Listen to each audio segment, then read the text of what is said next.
Halo pemirsa, Assalamualaikum warahmatullahi wabarakatuh. Kita lanjutkan dengan bagian keempat dari kuliah perubahan-perubahan pada lansia.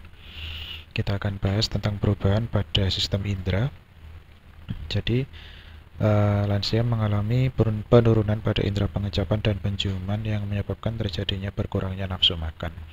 Memang tidak semua, jadi ada juga lansia yang nafsu makannya normal. Namun pada beberapa lansia, uh, indera pengecapannya berkurang kemampuannya sehingga makanan menjadi terasa lebih hambar. Sehingga kadang-kadang lansia menyukai makanan yang berbumbu lebih kuat atau cenderung lebih asin atau lebih manis yang lebih terasa seperti itu. Padahal sudah waktunya untuk mereka mengurangi garam akibat aterosklerosis yang menyebabkan terjadinya peningkatan tekanan darah maupun ada yang menderita diabetes mellitus yang harus mengurangi konsumsi gula.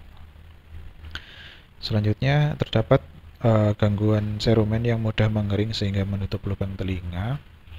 Jadi mungkin agak menambah frekuensi kunjungan ke dokter spesialis THT untuk membersihkan bagian dalam lubang telinga dari serumen atau kotoran telinga gitu ya. Normal sih punya serumen itu, cuma kalau sudah mengering kan bikin pendengaran jadi terganggu. Selanjutnya, membran timpani mengalami atrofi atau mengecil, kemudian tulang-tulang pendengaran mengalami kekakuan yang menyebabkan terjadinya penurunan daya dengar. Seperti di gambar, lansia mengalami penurunan kemampuan mendengar sehingga kadang kita lihat ada anak-anaknya atau cucunya yang membentak, seperti membentak, namun mereka cuma berusaha bicara lebih keras karena kakung atau utinya kurang bisa mendengar, harus lebih keras. Kemudian respon mata terhadap sinar, adaptasi terhadap gelap, akomodasi dan lapang pandang menurun.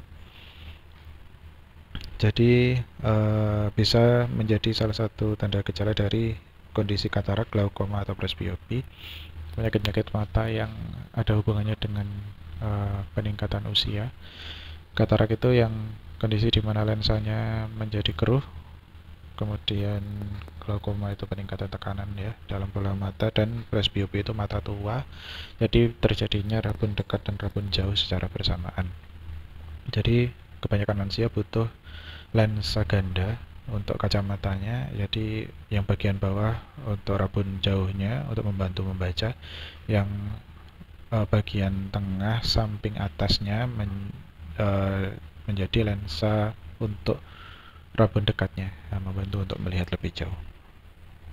Selanjutnya adalah perubahan pada sistem endokrin atau sistem kelenjar penghasil hormon. Yang pertama, adanya gangguan aktivitas pankreas, yaitu penurunan kadar insulin. Insulin sendiri adalah hormon yang berfungsi untuk mengantarkan gula dari dalam sel darah menuju ke sel. Nah, jadi atau kalau yang lebih mudah itu gunanya untuk menurunkan gula darah. Jadi kalau kurang kadar insulinnya, cenderung gula darah lansia itu menjadi tinggi atau hiperglikemi yang menjadi salah satu tanda utama dari penyakit diabetes mellitus. Selanjutnya ada penurunan hormon estrogen dan testosteron. Estrogen pada wanita, testosteron pada pria, di mana nanti akan menyebabkan terjadinya pembesaran kelenjar prostat. Ada yang jinak, disebut dengan benign prostate hyperplasia atau BPH.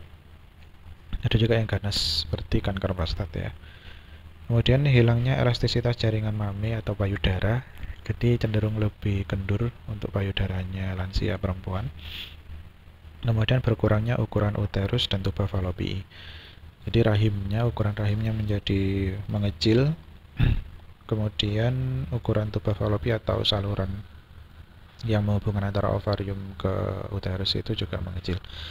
Nah, di sini berhubungan dengan kondisi menopause, estrogen menurun, ukuran organ-organ reproduksi menurun karena ya bisa dibilang tugasnya sudah selesai, sehingga lansia memang tidak didesain untuk kembali hamil ya, lansia wanitanya. Jadi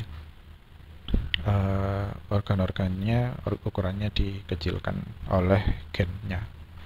Kemudian metabolisme yang menurun sehingga ya peremajaan sel-selnya menjadi lambat sekali atau malah tidak terjadi, sehingga lambat laun sel-selnya akan semakin mengkerut, kemudian menua, keriput gitu ya, karena metabolisme yang menurun.